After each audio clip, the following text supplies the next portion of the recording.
Alors, je vais regarder avec vous aujourd'hui, bonjour d'abord, les deux sortes de prophéties. Je pense que la semaine prochaine, j'aurai terminé sur Marie ce que j'aurai à vous dire et que je consacrerai les deux dernières leçons à l'époque néo-assyrienne. C'est là où je demanderai l'aide d'un de mes jeunes collègues qui viendra vous expliquer, vous présenter les arcanes néo-assyriennes, et puis après, nous regarderons un petit peu quels sont ces textes qui représentent, tout de coup, au moment où théoriquement la prophétie n'existe plus depuis plus de 1000 ans, elle réapparaît en Mésopotamie et naturellement de façon concomitante avec ce qui apparaît dans la Bible. Bon, alors ça sera la cerise sur le gâteau, si vous voulez. Les deux sortes de prophéties. Alors, si je résume ce que je vous ai dit jusqu'à présent, il y a deux sortes de prophéties, et ça, j'insiste beaucoup dessus, parce que c'est quelque chose qui a échappé à peu près à tout le monde à l'heure actuelle. On a considéré que les prophéties de Marie étaient quelque chose d'absolument un miracle, n'est-ce pas, sur lequel les biblistes se sont jetés éperdument. Et lorsque j'ai eu publié ARM 26.1, dans lequel j'avais regroupé tous les textes sur les prophéties, sur les rêves, etc., c'est des textes très, très compliqués, ça s'est passé il y a longtemps, je n'avais pas tout compris à l'époque, depuis j'ai repris les textes, j'ai réfléchi, etc., mais j'avais vu tout de suite les biblistes se ruer dessus en disant ça explique tout. Et j'avais vu à Paris arriver toute une série de savants collègues qui me disaient quelle chance on a de pouvoir comparer Jérémie, Nahum, etc., avec ce que vous avez livré. Je me rends compte à l'heure actuelle que tout ce travail, c'est un travail énorme maintenant. Il y a à peu près une dizaine de livres qui ont été faits, sans compter les articles. Bon, sans compter les colloques, naturellement, qu'il y a eu dessus. Maintenant que je regarde tout ce qui a été fait, je me rends compte que, on peut changer les traductions, ce sont des textes qui sont obscurs, et il est bien évident qu'un prophète ne parle pas avec la langue de tous les jours, et surtout qu'il parle de choses qui sont oubliées depuis fort longtemps. Et c'est ça qui rend obscur le discours prophétique. Mais je me rends compte en réalité que maintenant, il y a deux sortes de prophéties dans les textes de Marie, et que les gens ont fait une erreur fondamentale qui a été de faire une rafle sur Marie et de tout comparer avec les textes bibliques. Parce que quand on regarde les textes bibliques, dont je parlais avec mon éminent collègue Thomas Remer, il est bien évident qu'il y a beaucoup de prophètes et il y en a peu qui sont crus. Et dans le corpus que nous avons encore à l'heure actuelle, il n'y a pas toutes les prophéties qui ont dû être faites dans Israël à un moment donné. C'est bien évident. Il y a les happy few qui ont eu le droit d'intéresser le roi et dont la trace est restée. Alors, après avoir repris et réexaminé en détail chaque fois les documents, je me rends compte que, comme on l'a vu, il y a une prophétie qui double la divination. Ça, c'est un gain fondamental et dont les gens n'ont pas encore compris toute l'importance. C'est-à-dire que la prophétie et la divination marchent ensemble. Pour Marie, avant de diverger du côté de l'Est et de l'Ouest, ce qui a fait l'objet de tout ce qu'on a pu voir jusqu'à présent. Et l'apilum, je vous ai dit, la traduction par répondant est très très mauvaise, parce qu'en français, répondant, ça ne veut rien dire, ou ça veut dire autre chose, et en réalité, ça veut dire celui qui parle après, celui qui parle après le devin et qui explicite. Bon. Alors, ça, ce sont les grands prophètes.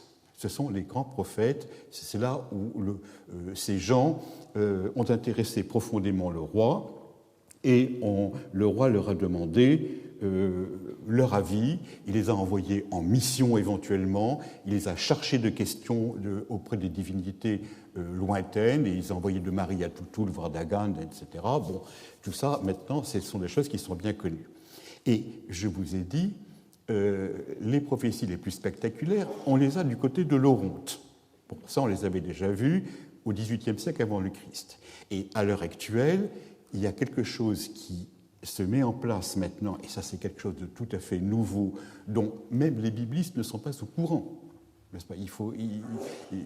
Maintenant qu'ils ont appris que Marie existait, il faut leur montrer qu'il y a toute la documentation cuniforme aussi à côté qui existe. Il y a entre la vallée de l'Oronte et les Hébreux, c'est-à-dire entre les Apilum et les Nabis, ou les Navis, comme vous voulez les prononcer, eh bien maintenant, on a du côté de l'ouest toute la chaîne des prophètes qui apparaissent. Et on les a chez les Hittites, alors je vous ai dit le terme de Shiunyansa, chez les Louvites, maintenant ça c'est tout à fait nouveau, ça date des 4 dernières années, les Massanamis, et qui du 10e au 9e siècle. Donc maintenant, on peut être sûr qu'il y a une lignée dans l'Ouest de gens qui ont eu comme profession d'apprendre au roi ce que la divinité avait à leur dire. Et ce qui est extrêmement intéressant, c'est que quand des langues étrangères ont à nommer des gens de ce genre, eh bien, ils donnent des explications. Et chez les Hittites, je vous avais dit, le terme c'est Shiunyansa, c'est-à-dire celui qui est rempli par la divinité, Shiu. Donc le terme est construit sur Siu, Shiu, comme vous voulez le prononcer. Hein, bon. Qui est un mot qui correspond exactement à théos en grec, vous ai-je dit. C'est un mot indo-européen. Et les Louvites, qui sont leurs petits cousins, disent Massanamis. Alors, comme on est dans une langue indo-européenne apparentée au hittite, mais qui n'est pas du hittite, le louvite emploie le terme de Massana pour dire la divinité. Pas regarder l'étymologie, ça serait trop compliqué. Mais Massanamis, c'est un participe en mi, qui est bien l'équivalent du participe en mot du grec, et ça signifie celui qui est. Je ne peux pas vous dire divinisé, parce que. Ou théisé, il n'y a pas les moyens en français de rendre compte de ça.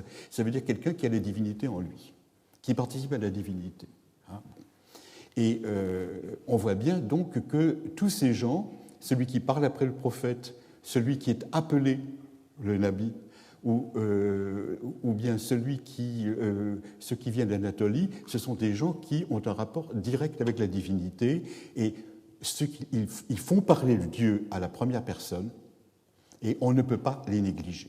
Ça, c'est pour ça que j'appelle ça la grande prophétie. À côté, et alors ça c'est complètement neuf, les gens ne se rendent pas compte qu'il y a à côté une prophétie que j'appellerais spontanée. Et j'ai examiné avec vous, avec difficulté et réluctance, eh bien, tout ce peuple des marginaux dont on connaît très mal l'idéologie, mais que maintenant on arrive, si on a un petit peu de courage, et si on veut regarder si on est capable d'affronter plusieurs philologies, ça c'est très compliqué, parce qu'en général, un savant affronte une philologie, et même en Mésopotamie, vous avez des gens qui voient une philologie qui est celle du paléo-babylonien ou du néo-assyrien ou du néo-babylonien, ignorant les autres, alors, sans parler du sumérien, du hittite ou etc. Bon. Ces marginaux, on les voit entre le temple examiné par Gelb jusqu'au temple dans lequel un certain Loukianos est allé se promener. Voilà. On les voit comme ça, et c'est quelque chose qui est proche-oriental, c'est une des constantes de l'âme proche-orientale. Alors, on en connaît mal l'idéologie, mais on sait, pour ceux que l'on peut bien suivre, les autres, naturellement, bon, on ne peut rien dire, mais pour ceux qu'on peut bien suivre, ils sont autour d'une divinité femme. Et ces gens-là, ils ont certainement comme idéologie qu'ils participent à ce que l'on pourrait appeler le culte du renouveau. Et c'est là que l'on voit, au point de vue de l'histoire des religions, une immense différence entre le monde de l'Est mésopotamien et le monde de l'Ouest. C'est que dans le monde de l'Est, c'est encore une chose qui commence à apparaître maintenant et qui est très mal comprise encore. Dans le monde de l'Est, la grande opposition, c'est entre homme et Dieu. Un homme est un homme qui est destiné à mourir. Un Dieu est quelqu'un qui est destiné à vivre. Et ce que vous avez, c'est dit d'une façon absolument superbe dans Gilgamesh, dans la version ancienne, la plus ancienne qu'il y a. La cabaretière dit à Gilgamesh, pourquoi, je pris la traduction de Bottero qui est belle, qui rend bien compte du texte ancien, pourquoi donc rôdes-tu, Gilgamesh? La vie sans fin que tu recherches, tu ne la trouveras jamais. Quand les dieux ont créé les hommes, ils leur ont assigné la mort, se réservant l'immortalité à eux seuls. Et immortalité, ça veut bien dire qu'ils apparaissent à un moment donné. Bien sûr, il y a des théogonies où on les voit apparaître, mais ils ne meurent pas. Ils ne meurent pas. Et l'homme est un mortel, le Dieu est un immortel. Eh bien, ça, c'est une chose qui, en Syrie, n'existe pas. Et là, il y a quelque chose d'absolument fondamental.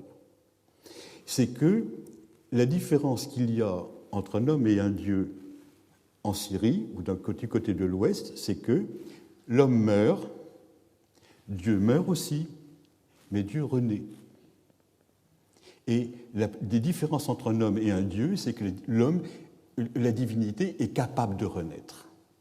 Et cela, c'est ce que je vous avais dit quand je vous avais dit qu'il y a une approche naturaliste de la divinité et du monde chez les Syriens. Ce sont des gens qui considèrent que les dieux sont non pas des individualités, mais des forces. Et ça correspond tout à fait avec le fait que, du côté de l'Est, on vous représente les divinités anthropomorphiques, alors que du côté de l'Ouest, on vous les représente d'une façon aniconique. Ce sont des entités, mais ce ne sont pas des êtres humains qui, comme on représente la statue d'une divinité du côté de l'Est, avec une tête, des bras, des jambes, etc., et des gens avec toutes les aventures qu'ils peuvent avoir.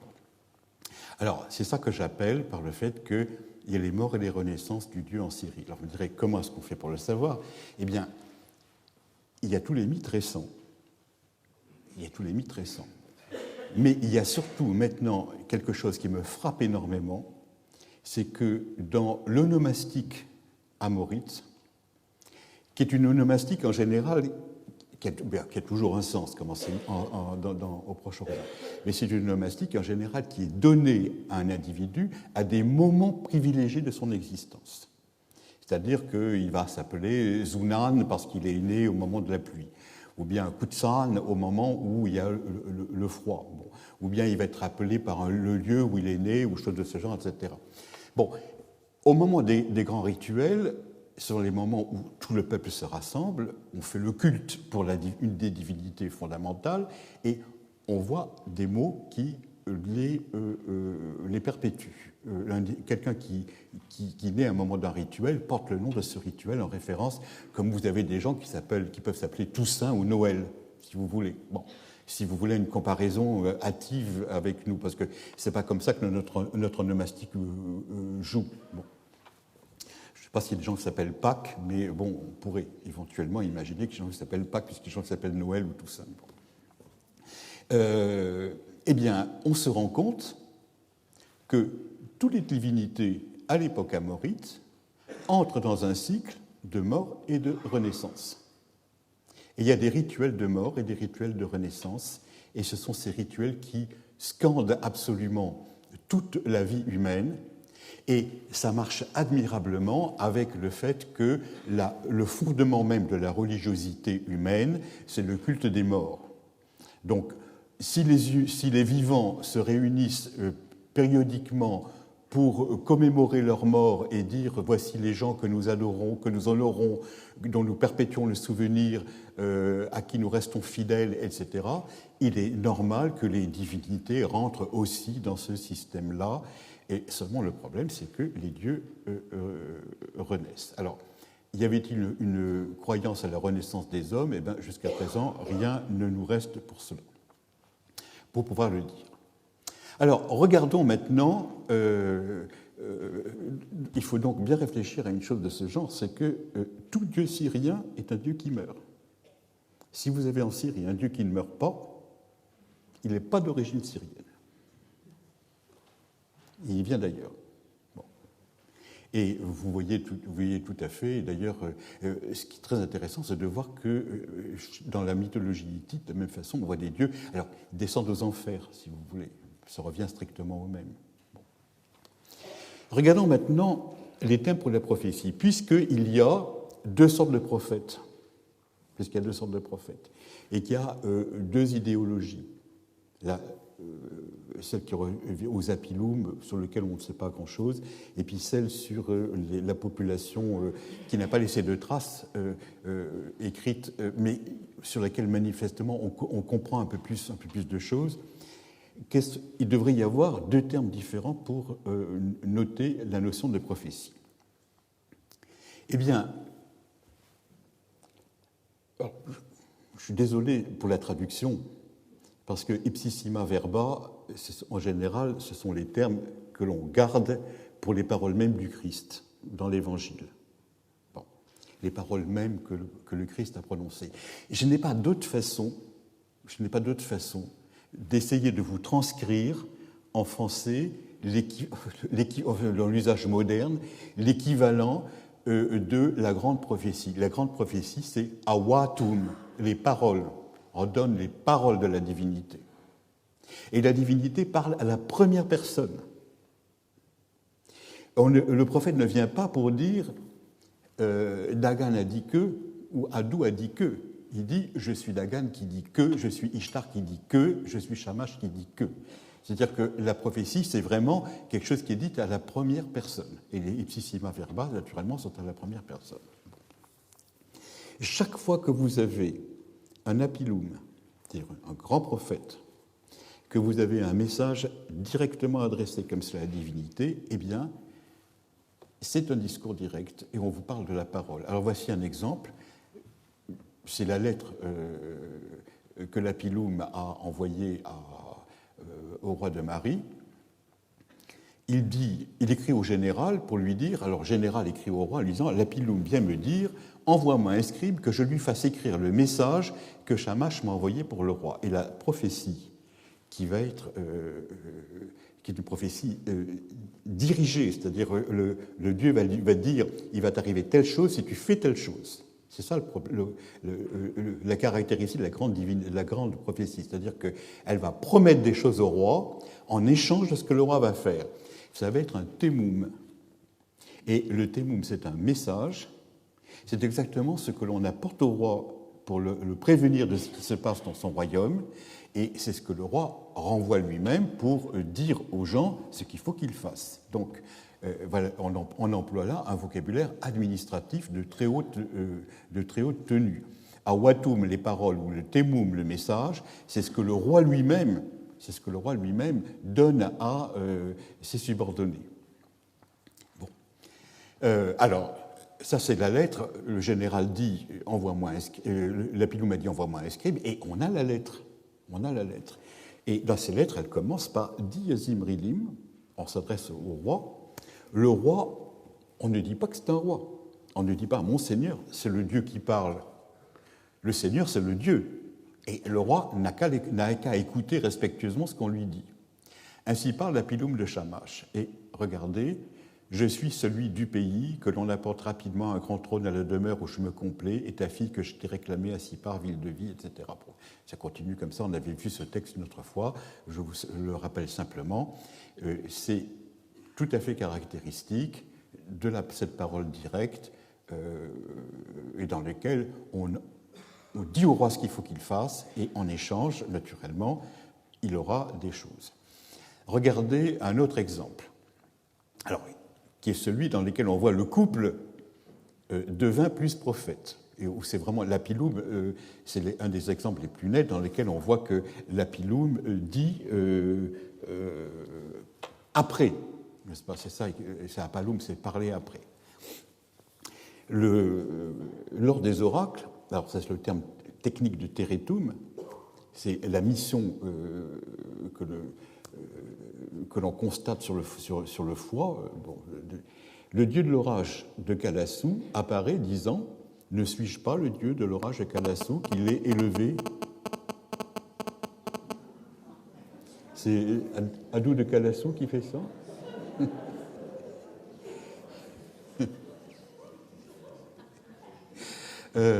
J'aimerais bien le rencontrer pour savoir quelle langue il parlait. Et je ne suis pas sûr qu'il ait parlé du très bon babylonien. Et mon grand problème, justement, est de savoir si toutes ces prophéties ont été réellement dites en babylonien ou bien si ça a été transcrit après en langue. C'est du babylonien superbe. Hein. Quelqu'un qui écrirait comme ça, il n'aurait pas de problème pour se faire comprendre dans les rues de Babylone. Bon. Enfin, il a disparu, laissons-le là où il est, etc. Ne suis-je pas le dieu de l'orage de Calassou, qu'il est élevé sur le haut de mes cuisses? Voilà, là encore, on parle à la première personne, et c'est quelque chose d'absolument direct. Hein. On pourrait multiplier les exemples, c'est la marque directe, n'est-ce pas, et naturellement, là, ne suis-je pas le dieu de l'orage de Calassou? Ça veut dire, après, on avait vu aussi ces textes dans le temps, je ne sais pas si vous vous en souvenez, il va lui réclamer sa part de la terre que le roi de Zimrilim a mis en valeur. Hein. Bon, on pourrait continuer les exemples. Et maintenant, après les paroles, après les messages, etc., on en arrive au terme technique et qui est Egerum, qui signifie réellement la prophétie. Et quand vous regardez les dictionnaires, vous voyez Egerum ou Igirum ou Girum, selon la forme où ça apparaît au fur et à mesure des 3 millénaires de l'acadien, on vous dit discours prophétique. Bon, et une grande question se pose. Si le Egerum signifie réellement prophétie, pourquoi est-ce que les messages prophétiques envoyés par l'Apilum ne sont-ils jamais qualifiés de Egerum? C'est là où l'on voit les limites de l'interrogation philologique que les biblistes peuvent, ou les mésopotamisants peuvent avoir par rapport à leur texte. Alors, Egerum, eh bien voilà le deuxième terme, ça qualifie toujours en réalité une prophétie spontanée et non pas la première prophétie. Ce n'est pas la grande prophétie, c'est le deuxième terme qui signifie un message quelconque. Et il est bien évident que le grand message, c'est Awatum, ou bien le Dieu m'a dit, etc. Bon, c'est le discours direct à la première personne. Et le deuxième Egerum doit être une prophétie d'un type particulier. Alors, si vous avez la curiosité de venir à ce colloque pour lequel je vous ai fait de la réclame, si vous survivez jusqu'à ce colloque, vous verrez qu'un de mes brillants collaborateurs abordera le problème de la série divinatoire Shuma Alum, qui s'intitule Si une ville. Tablette 95, vous imaginez que c'est une grande série, 95 n'étant pas la dernière. Hein, bon. Et dans cette série divinatoire, vous verrez toute une série d'exemples du terme de Egerum qui vous montrent que quand quelqu'un est dans le temple, il entend des Egerum à droite et à gauche pendant qu'il fait la prière. Le texte dit, j'espère ne pas trop déflorer l'intérêt de ce texte, mais quand vous aurez tout l'ensemble, vous verrez que c'est encore plus net. C'est quelqu'un qui arrive pour prier, il est devant la divinité, et pendant qu'il adresse sa prière à la divinité, il entend devant, derrière, à gauche, à droite, tout près, au loin, des prophéties. C'est-à-dire, il y a des gens sur place qui, à côté de personnes, se mettent à prophétiser. Un petit peu au hasard, comme ça. Et ce qui est extrêmement amusant dans la série Shuma Alum, c'est une série qui s'intéresse aux choses qui sont accidentelles dans la vie. On prévoit l'avenir à partir de toutes ces prophéties qui vont dire. Il lui dit, si tu entends une prophétie sur ta gauche, si tu entends en face, ça veut dire telle ou telle chose, etc. C'est-à-dire qu'on trouve récupérer la prophétie au niveau de l'événement accidentel à partir duquel on arrive à prévoir l'avenir. J'espère que futur orateur qui est ici sera d'accord avec ce genre d'interprétation. Bon. Et sinon, on discutera. Alors, il est bien évident que l'intérêt de cette tablette est extrêmement intéressante. On la reverra plus tard. On se rendra compte que le temple devait vrombir de prophéties à droite et à gauche. Et cela, naturellement, rentre dans une catégorie tout à fait particulière si on interprète les prophéties entendues à droite ou à gauche, devant ou derrière, comme des présages pour l'avenir. Et c'est-à-dire, si on fait attention uniquement au fait même de la prophétie et non plus au sens de ce qui est dit, ça rentre dans quelque chose qui est très bien connu et qu'on appelle de la clédonomancie. La clédonomancie, c'est de la prophétie à partir du clédone. Le clédone, en grec, ça signifie le présage. Alors, la clédonomancie, c'est, vous l'avez très bien représenté dans le monde classique. Vous savez, toutes ces histoires absolument merveilleuses quand les Romains sont en train de délibérer pour savoir s'il faut quitter Rome pour aller ailleurs. Hein, les gens qui sont pour, les gens qui sont contre, et puis par la fenêtre on entend quelqu'un qui, à ce moment-là, émet une phrase qui est interprétée tout de suite par le fait qu'il ne faut pas bouger de Rome. Bon, c'est très important au point de vue de la philologie latine, parce que c'est une façon comme ça de savoir, derrière l'écrit, comment on prononçait le latin à l'époque. Bon. Je ne vais pas aller plus loin là-dedans, cela vous sera donné lorsque l'on verra le texte de la tablette 96 de Schumann. Ça devient la clé de nomancie. C'est réinterprété ainsi. Alors, quel est le sens étymologique de ce terme de Egerum? Je vous ai dit que l'étymologie, il fallait s'en méfier. En parlant de Asinum, en vous disant on ne sait pas ce que c'est que l'Asinum, c'est un terme archaïque, mais après tout, l'étymologie n'apprendrait pas grand-chose. Sur un terme réellement akkadien, c'est une langue tellement claire et tellement nette qu'il vaut mieux essayer de savoir quel est le sens propre de ce terme. Alors, si vous ouvrez un dictionnaire à l'heure actuelle, Egerum, on vous dira que c'est un emprunt qui est fait aux Sumériens. Ça, c'est fantastique, parce que on repasse aux Sumériens le problème qu'on n'arrive pas à résoudre. Hein? Bon. C'est absolument pareil quand vous écoutez un bibliste qui trouve enfin un parallèle en Mésopotamie et qui dit « Ouh, alors maintenant, c'est le problème des Mésopotamisants ». Et paf, on le repasse c'est tout à fait le bout de scotch que le capitaine Haddock a au bout du doigt. Vous savez que ça repasse de doigt en doigt jusqu'au moment où ça arrive chez le capitaine. Bon, c'est absolument pareil. Bon, déclarer à l'heure actuelle, dans un dictionnaire akkadien, le terme est d'origine sumérienne, ça veut dire « je m'en désintéresse ». Bon. Alors, Kagar, effectivement, c'est l'idéogramme pour Egerum. Et nous avons des gloses qui vous disent Kagar, ça se lit Igar. Exactement, vous savez que quand on a tellement de sons qu'on leur met des numéros. Alors, ça, c'est le son numéro 5. C'est Igar, et on vous dit, oh ben c'est extrêmement simple, le I5, c'est un acrogramme.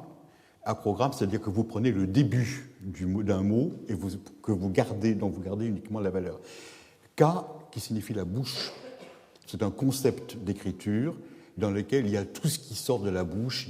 Éventuellement, il y a les dents, il y a la bouche, il y a la langue, il y a la barbe, il y a le fait de parler. Le sumérien vous écrit un seul signe, et puis après on se débrouille avec des compléments phonétiques, des inclusions. C'est comme ça que fonctionne le sumérien. Et alors, de la bouche sortent les mots qui se lisent inim. Donc on dit dans inim, l'acrogramme de inim c'est I, et on vous dit, bon ben, I singar, K a la valeur I dans Igar. Bon. À côté de cela, I5 n'existe que là. Et on se demande pourquoi. Pourquoi I n'existe que là. Et en réalité, ce que vous voyez là, c'est moi ce que j'appelle un décalque motivé, c'est-à-dire que comme tout signe sumérien a un sens, si vous écrivez quelque chose en sumérien, non seulement vous notez quelque chose de phonétique, mais vous écrivez en même temps quelque chose qui a un sens. C'est-à-dire que si vous écrivez le dieu Dumuzi en sumérien par le signe Dumu et par le signe Zi, ça veut dire le fils fidèle. Ce qui ne rend absolument pas compte de Dumuzi. Mais ça a un sens, Dumuzi. Voilà. Et Igar, de même, c'est certainement la façon de noter phonétiquement en sumérien, par des jeux de mots, parce que c'est une parole qui est placée dans la bouche, on emploie le signe pour la parole et puis le signe pour parler, et on donne la valeur arbitraire de I à Igar, et ça note Egerum. Donc, quand on vous dit que le mot vient du sumérien, en réalité, ça n'a rien à voir, c'est une notation motivante en sumérien pour des questions graphiques par rapport à un terme Egerum, et le problème est entier de savoir d'où vient le terme. Avez-vous compris ? Si vous avez compris, vous ferez de très brillants sumérologues. Et le conseil que je vous donne, c'est de faire le contraire de ce que les sumérologues font. Bon. Le problème est celui-ci. C'est que, ok, Egerum signifie la prophétie, mais ça ne signifie pas que la prophétie. Et c'est tout particulièrement, ça fonctionne très bien, avec le sens de la formule par laquelle on présente quelqu'un à quelqu'un d'autre. Alors déjà, si le décalque avec Igar, ça ne suffit pas. Hein. Ça ne suffit pas. Et tout particulièrement, c'est la parole d'accueil envers le roi à l'entrée du temple adressée par le dieu gardien. Et mon excellent collègue Dominique Charpin, dans le Clergé d'Ours, met sa magnifique thèse, page 286 et note 4, a commenté cela d'une façon particulièrement claire. Alors, vous me direz, ce sont des dieux. Donc c'est normal qu'ils ne parlent pas prophétie. Mais comment donc ? Bien sûr, un dieu ne peut faire que des prophéties dès qu'il ouvre la bouche. Comme dans le conte, vous savez, la gentille, dès qu'elle ouvre la bouche, il y a des diamants et des perles qui sortent, et la méchante, il y a des crapauds et des serpents qui tombent. Bon, c'est comme ça, c'est des questions d'avenir. Le problème, c'est que voilà un texte Marie qui vous donne le terme de Egerum. ARM 1078, il s'agit d'une lettre d'une princesse à un ministre. C'est une de ces princesses de Marie extrêmement malheureuse parce que le père s'en est débarrassé en la mariant avec un vassal dans le nord. Et elle est absolument outrée du fait qu'on ne lui rende pas tous les honneurs dus à son rang. Bon. Et c'est une femme comme vous et moi. C'est une humaine. Bon. Et elle écrit à un ministre. Alors, le roi pourrait être assimilé à un dieu, mais le ministre, non. Et elle lui écrit en lui disant « Puisse la dame du palais ». Alors, la dame du palais, ce n'est pas la reine, c'est une déesse. Hein. Puisse la dame du palais te protéger dans ta fonction. C'est normal, c'est le ministre, il exerce dans le palais. On appelle les bénédictions la dame du palais sur la tête du ministre en disant « Puisse-t-elle faire en sorte que tu sois un très bon ministre ?» Et on lui donne en même temps un conseil pour être un bon ministre, alors rend acceptable par devant le roi mon Egerum. Et là, il n'y a plus possibilité de dire que c'est une prophétie. On est dans un domaine purement laïque. Une femme qui souffre parle à un homme qui est à la faveur du roi. Et ça revient à dire « parle de moi de façon amicale devant le roi ». Et c'est une formule extrêmement nette. Et il est évident que si vous revenez en arrière de la formule, la parole d'accueil envers le roi à l'entrée du temple adressée par le Dieu gardien, il n'est pas du tout question de faire une prophétie, c'est simplement dire « honneur au roi qui vient voir notre Dieu ». C'est tout, c'est une parole de salutation. Et c'est extrêmement important parce qu'il y a des exemples qui sont extrêmement nets que Egerum signifie une prophétie. Alors, eh bien, il faut se retourner vers... Il n'y a pas 36 solutions dans les langues sémitiques, vous avez trois consonnes fondamentales. Dans Egerum, vous avez un aleph pour commencer, il y a toujours quelque chose pour commencer. Il y a un aleph, puis vous avez un ge, puis vous avez un r. Et le terme vient automatiquement du verbe Egerum. Et vous voyez Egerum, il y a des « et » à l'intérieur, c'est ce que l'on appelle un aleph colorant. Et cet Egerum, alors un aleph colorant, on va voir tout à l'heure ce que ça signifie, ça veut dire venir se mettre au milieu. Alors, venir se mettre au milieu, vous imaginez tout de suite que ça va être pris dans un bon sens ou dans un mauvais sens. Vous pouvez venir vous mettre au milieu pour aider quelqu'un, ou vous pouvez vous mettre dans ses jambes. Et à ce moment-là, vous le gênez. Hein? Et alors, le E initial, il vient soit d'un Ein, alors vous savez ce que c'est que ce son, soit d'un iode initial. Il n'y a pas 36 solutions, c'est l'un ou l'autre.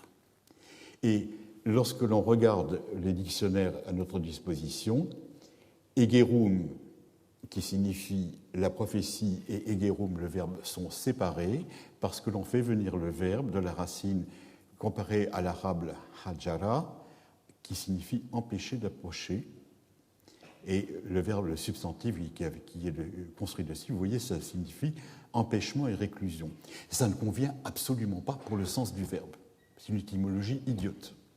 Ça ne convient pas pour le... Bon, morphologiquement, ça pourrait aller en babylonien, mais ça ne va pas pour le sens. Et en même temps, j'ajouterai que si l'étymologie proposée par les dictionnaires est bonne, c'est un H pointé, la même chose que le H que vous avez en hébreu, hein, le H de l'hébreu, ça serait noté dans la diacre de Marie, et ça ne l'est pas noté. Donc l'étymologie est fausse. Et il est certain qu'il faut reprendre le sens fondamental du verbe. Dans un sens négatif, le verbe Egerum signifie gêner quelqu'un, se heurter à lui, qui est le sens normal du babylonien. Hein, bon. Et ce verbe est très bien documenté dans les descriptions de présages. Je vous en ai mis un exemple.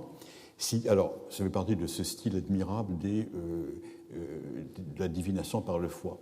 S'il y a deux fissures et qu'elles empiètent l'une sur l'autre, à former le signe pape. Le signe pape, c'est ça. Je n'ai pas réussi à le faire sur mon ordinateur.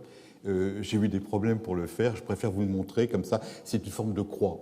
Hein, c'est ça. C'est-à-dire que c'est deux signes c'est le signe de l'inimitié, hein, alors que le signe de la fraternité, c'est ça. C'est-à-dire deux personnes qui ne se rencontrent pas ne peuvent pas se taper dessus. Deux personnes qui se rencontrent, automatiquement se tapent dessus. Bon, c'est désolant au point de vue du notionnel, mais c'est compréhensible par tout le monde. Hein, bon. Alors, c'est pour ça que je pense que le véritable sens de Egerum, c'est la parole qui fait le pont entre la divinité et l'humain. C'est ce qui met un contact entre la divinité et l'humain. Et naturellement, si on est dans un domaine religieux, on va le comprendre comme étant un message transmis. Alors, c'est du contextuel, mais ça le rend bien, etc. Sinon, c'est la formule qui présente quelqu'un à un supérieur. Et on remet les choses en ordre, et je pense qu'il faut bien dériver, non pas séparer le terme de la prophétie du verbe Egerum, mais il faut simplement considérer que les sens doivent être rapprochés, et c'est ça qui est le véritable sens. Et c'est ça qui est extrêmement important, c'est que un message qui est transmis n'est pas obligatoirement quelque chose qui est senti comme venant de la divinité. Ce n'est pas le terme que les gens ont choisi. Ça, c'est important au point de vue des notions psychologiques. Ce n'est pas le terme qui a été choisi pour indiquer la grande prophétie. On a indiqué par le Hegerum la petite prophétie.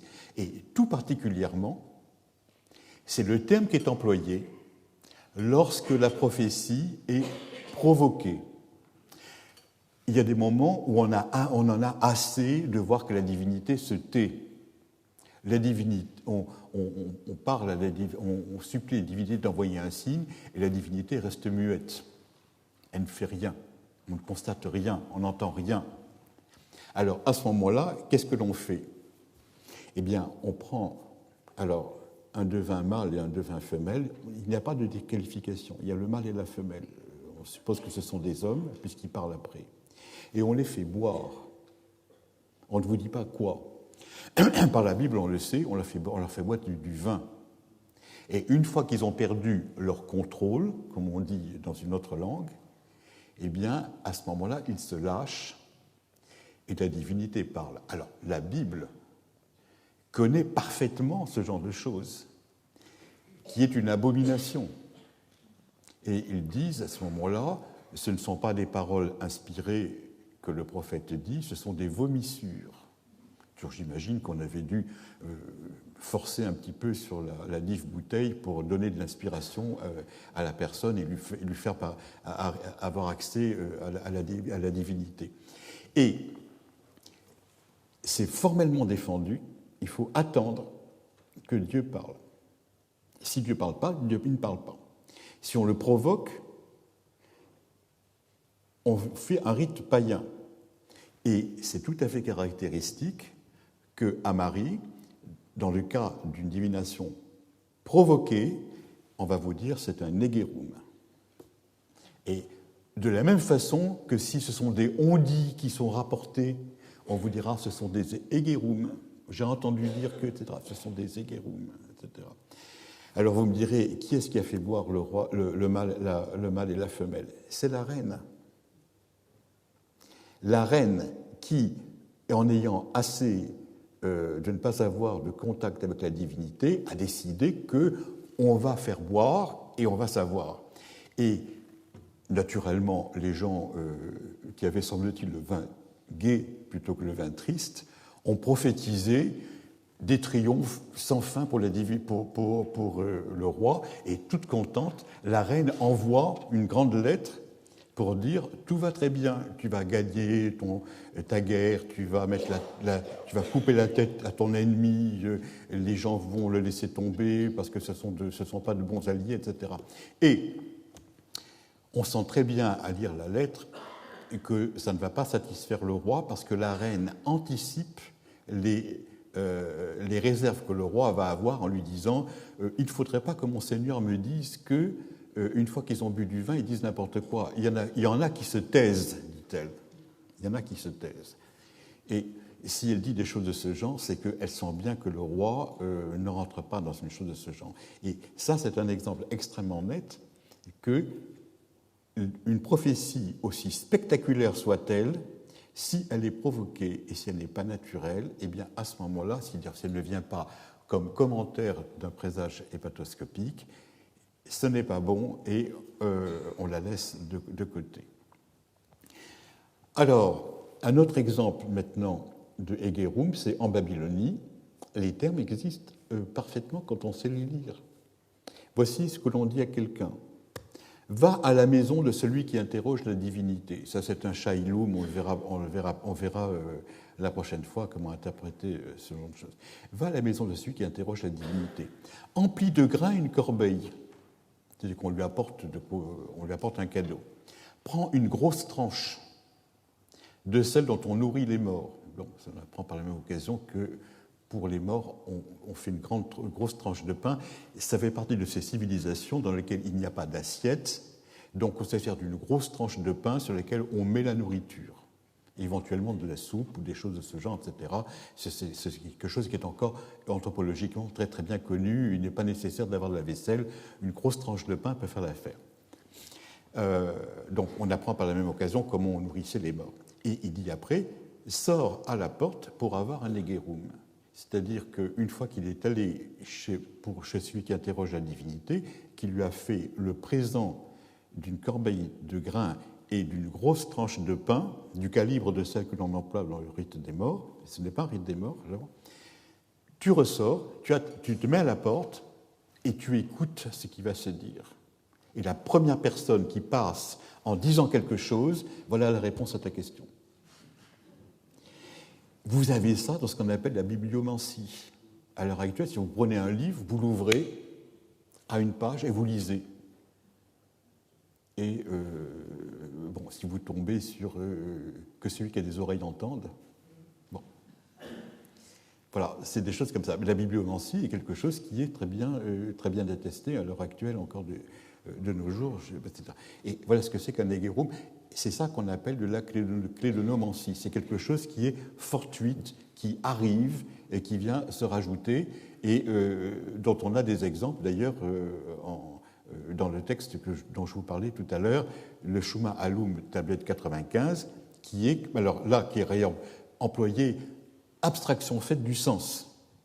Hein, c'est-à-dire que c'est le fait de la prophétie qui est réintégré par la divination et qui n'est plus notionnellement quelque chose auquel on a. C'est extrêmement important d'avoir ces deux divinations. La première à laquelle on fait attention, mais alors là, le roi ne s'amuse pas avec la première. Hein. Là, on fait très attention à ce qui va se passer. Et la seconde que l'on peut négliger, parce que c'est exactement ce qui se passe dans une autre sorte de prophétie quotidienne qui est celle du rêve. Celle du rêve, vous voyez des choses, vous parlez avec des gens, vous avez des sujets que vous abordez, vous y repensez quand vous êtes dans la journée, et les songes en général ont un sens. Jusqu'à présent, vous savez qu'il y avait un texte qui était extrêmement célèbre, qui est celui de Odyssée 19, dans lequel on oppose les portes de corne par où sortent les rêves véritables et les portes d'ivoire par où sortent les songes trompeurs. C'est-à-dire que les Grecs savaient qu'il y a des rêves qui ont un sens, et puis il y en a d'autres qui n'ont pas de sens. Bon. Et Odyssée 19, vous voyez, c'est considéré comme étant la partie pas très ancienne de l'Odyssée, mal attribuée en général, attribuée à tort à Homère, et effectivement, c'est un songe que Pénélope a eu et qu'elle raconte à son mari, Odysseus, qui est revenu, qui est devant elle, mais qu'elle n'a pas encore compris auprès de son mari.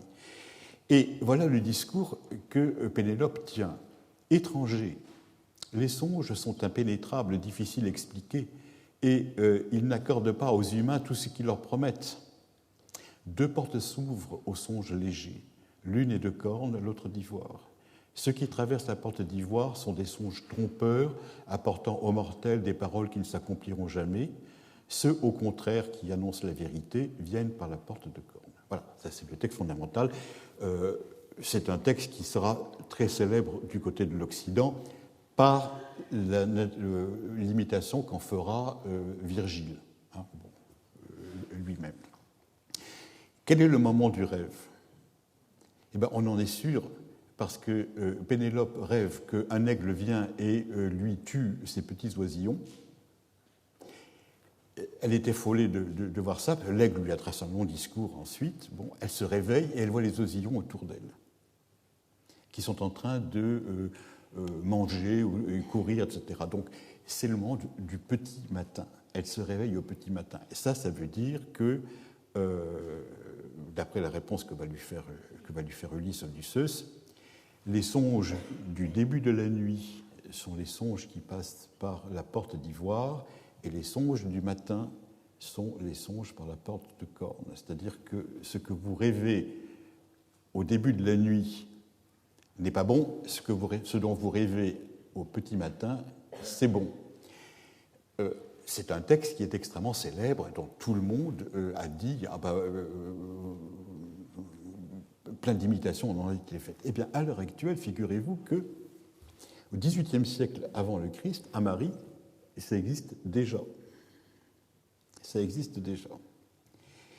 Et dans ARM 26-237, la reine-mère dit « Ce rêve de moi était de la première veille ». La nuit est divisée en 3 veilles. Alors, la première, c'est celle où le soleil vient de se coucher. La dernière, c'est celle où le soleil se lève. Bon. Alors, c'est un rêve abominable qui l'impressionne. Elle se réveille, et puis elle se rendort, et elle refait le rêve. Et c'est ça qui l'inquiète.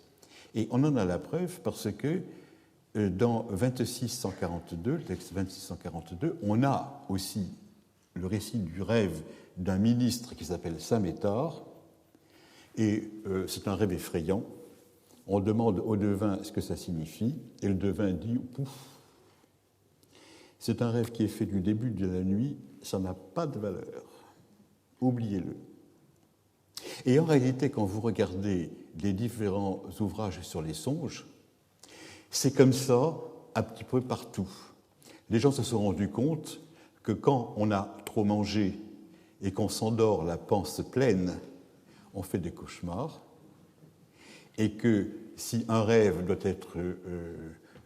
je vois vos sourires satisfaits que c'est l'expérience que vous avez.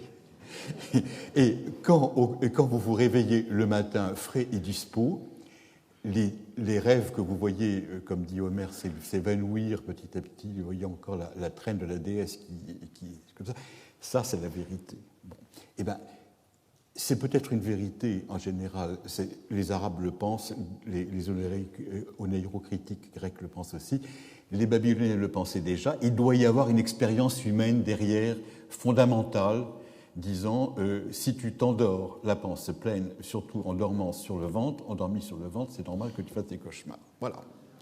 Et ce qui est important pour notre propos à l'heure actuelle, c'est qu'il y a 2 termes en babylonien de Marie, et uniquement à Marie, pas à Babylone, hein, uniquement à Marie, pour désigner ça. Il y a 2 façons de dire qu'on a vu le rêve. Quand vous regardez un texte babylonien, Amarum Natalum, bon, ça veut dire voir, qu'est-ce que ça signifie? Eh bien, si vous avez Amarum avec un rêve, ça veut dire que c'est un pur événement physique, ne vous en inquiétez pas.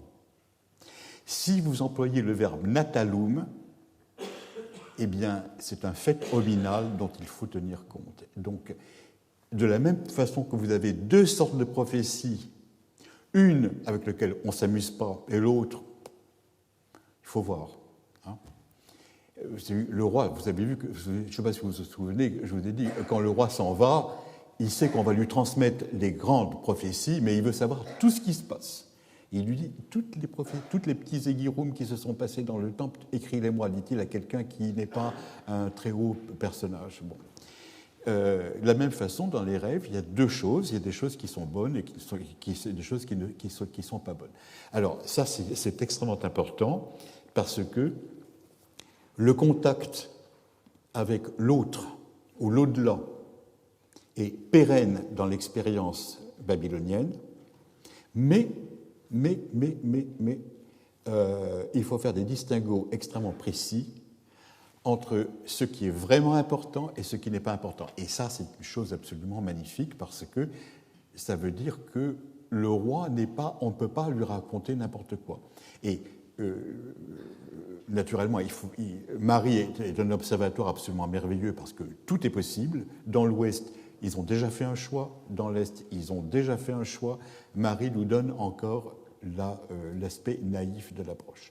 Alors, c'est ce que l'on verra la prochaine fois, parce qu'il faut débarrasser pour les agapes qui vont se passer, intellectuelles et autres, qui vont se passer ici.